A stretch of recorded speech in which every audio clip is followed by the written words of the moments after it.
기초 튼튼 실력 쑥쑥 투자의 자신감을 키워주는 시간 상암동 주식 1타 강사 이성호 대표와 함께합니다. 오늘은 또 어떤 수업이 기다리고 있을까요? 네, 누구나 한 번쯤은 살면서 다이어트를 경험을 해보셨을 텐데 다이어트를 성공하려면 어떻게 해야 될까요? 그야 조금 먹고 운동 열심히 하면 살 뺄 수 있죠. 네, 뭐 잘 알고 계시죠. 역시 덜 먹고 운동하면 살이 빠지는데 누구나 사실 아는 건데 맞아요. 참 한다는 게 쉽지가 않습니다. 우리가 다이어트에 번번이 실패하는 이유는 아마도 제대로 실천하지 않기 때문인가라고 생각이 되는데요. 네. 주식 투자 역시 마찬가지입니다. 단순해 보이지만은 기본에 충실하면은 투자의 성공으로 가는 지름길이 될 텐데요. 오늘 수업에서는 누구나 알지만 실천하지 않는 그런 성공의 기본 요인들을 다시 한번 짚어보는 시간을 갖도록 하겠습니다. 네, 투자의 기본으로 돌아가자 오늘의 주제가 아닐까 싶은데요. 그렇다면 우리가 어떤 점들을 알아가야 될까요? 네, 뭐 백투베이직 그렇죠. 우선 성공 투자를 위해서 반드시 해야 될 일을 준비를 했는데요. 그 첫 번째는 분산 투자입니다. 계란을 한 바구니에 담지 마라. 이거 조금은 뻔한데요. 한 곳에 올인하는 집중 투자보다는 분산 투자를 통해서 리스크를 줄여야 한다는 얘기인 거잖아요. 네, 역시 뭐 척하면 척 이제 완전히 거의 전문가가 되신 것 같은데 분산 투자를 하는 이유는 주식 투자가 확률 게임이라는 거죠. 네. 주식을 우리가 샀을 때 그 주식이 올라갈 확률이 100%가 되는 적은 없습니다. 확률을 높이는 게임인데 그렇기 때문에 가능성 높은 종목들을 사서 분산 투자를 해야 리스크를 최소로 줄인 상태에서 수익을 낼 수 있다는 건데요. 증시에서의 위험은 두 가지가 있습니다. 첫 번째는 시장이 떨어질 위험, 이거를 조금 이제 그 전문 용어로 체계적 위험이다라고 얘기하고요. 그다음에 종목이 떨어질 위험, 시장은 체계적 위험이고 종목이 떨어질 위험은 비체계적 위험이다라고 하는데 완전 분산이 될 경우, 즉 다시 말해서 내가 가진 돈을 시가총액 비율 순으로 모든 종목에다 투자를 하면은 그 종목이 떨어질 위험, 즉 비체계적 위험은 제로가 되겠죠. 시장이 떨어질 위험만 남게 되는 거죠. 이렇게 될 경우에 다만 주의할 점은 지수가 움직이는 건 그렇게 크지 않잖아요. 즉 다시 말해서 기대 수익률이 작다라는 그런 문제가 있기 때문에 적정한 선에서 종목을 좀 나눠서 투자를 할 필요가 있다라고 생각을 합니다. 네. 그런데 이 보통 몇 종목이 적당한지 또 어떤 식으로 종목을 나눠야 할지 분산 투자라는 방식이 조금은 모호하거든요. 네. 이제 뭐 투자 원금에 따라서 좀 달라질 수는 있는데 보통 한 5개에서 10개 종목 사이면 적당하지 않을까 싶고요. 많아도 15개 종목을 넘기지 않는 게 좋다라고 봅니다. 이 백화점식으로요. 너무 많은 저 그런 분도 봤어요. 100 종목을 갖고 계신 분.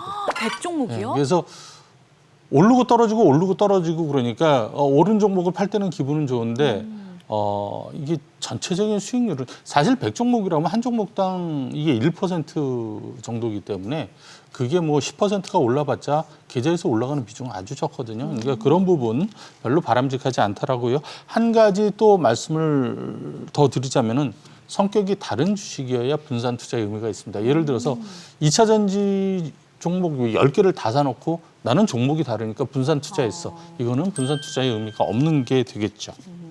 네, 그렇다면 성공적인 투자를 위해서 우리가 반드시 해야 할 일에는 어떤 게 있을까요? 두 번째 내용 살펴보죠. 네, 손절매. 이 분산 투자만큼 손절매가 중요하다는 건 저도 잘 알고 있습니다.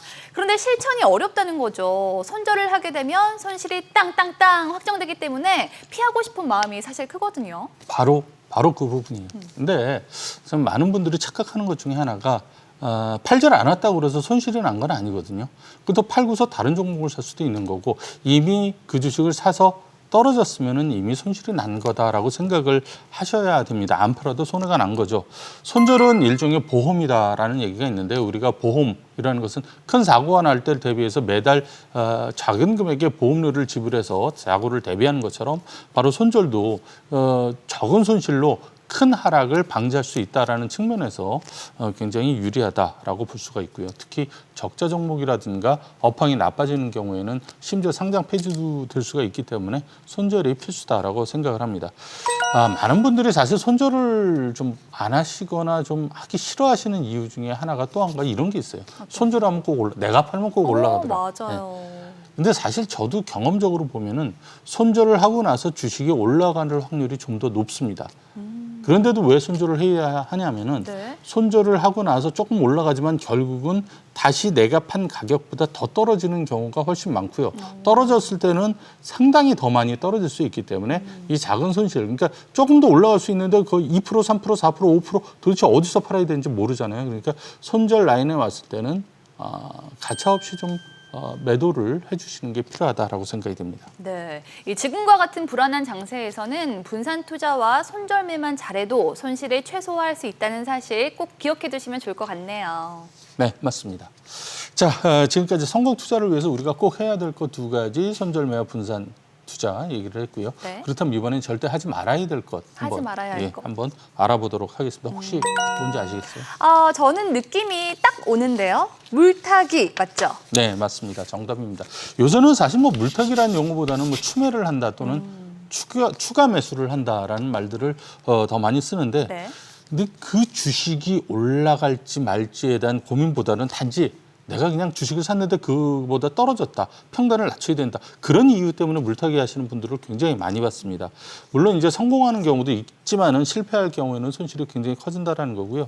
많은 경우에 떨어진 주식은 그 이유가 분명히 있습니다. 그 이유를 잘 따져보시고 회사의 미래를 보고 추가 매수를 할지를 결정해야 되는데 가장 이제 쉬운 방법이 하나 있어요. 뭐냐면은 내가 지금 이 주식이 없다라고 생각하는 거예요. 지금 있기 때문에 있는데 그게 떨어져서 산다가 아니라 내가 과연 없다라고 생각해보고 그래도 이 주식을 사고 싶은지를 한번 되물어 보시고 그래도 사고 싶다 그랬을 때는 매수하셔도 되는데 그게 아니다라고 그러면 가급적 안 하시는 게 좋습니다. 네. 그런데 대표님 저 여기서 질문이 있습니다. 네. 추가 매수와 분할 매수가 좀 같은 듯 달라서 항상 조금씩 헷갈렸거든요. 네, 많은 분들이 사실 그거를 몇 번을 말씀드려도 잘 이해를 못 하시는 분들이 있는데 분할 매수라는 것은 처음에 내가 한 20%를 산다라고 생각을 하고 목표를 그렇게 세우고 5%씩 4번에 나눠서 사는 것. 이게 이제 분할 매수다라는 거고요. 추가 매수, 물타기는 내가 처음에 그냥 원하는 만큼 10%를 샀는데 떨어지니까 5%더 사. 또 떨어지니까 5%더 사. 또 5% 더 사.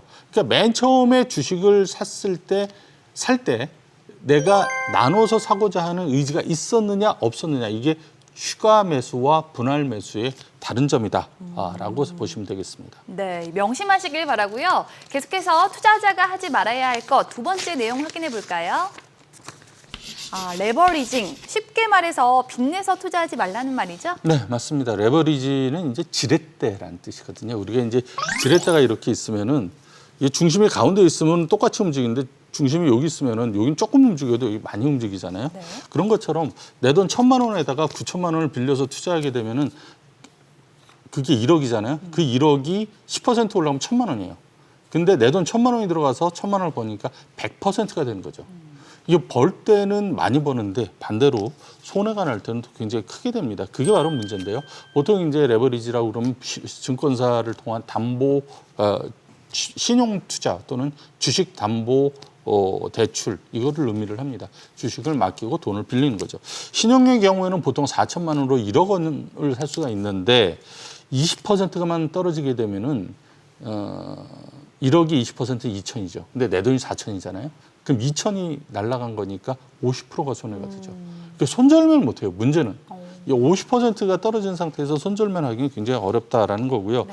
또 담보 부족 때문에 맨날 이거 고민하고 스트레스 받고 질질 주식에 끌려다닐 수밖에 없다라는 거죠. 주식이 떨어지다 보면은 그래서 이거는 별로 안 좋은 투자다. 레버리지로 가끔 이제 재미를 본 경우도 또 있어요, 사실. 그래서 많은 분들이 그걸 또 선호하시고 그러는데 저는 이거는 악마와 악수한다라고 표현을 하거든요.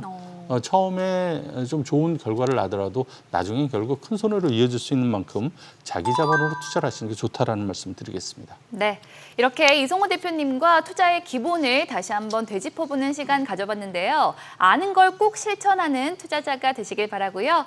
나는 아직 배고프다. 주식 공부에 허기진 분들을 위해서 주식 정보를 쉽고 간편하게 만나볼 수 있는 특별한 방법이 있습니다. 참여 방법 알려드려야겠죠?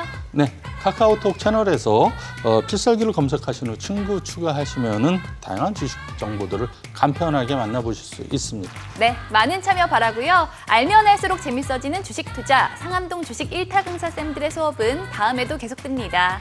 안녕.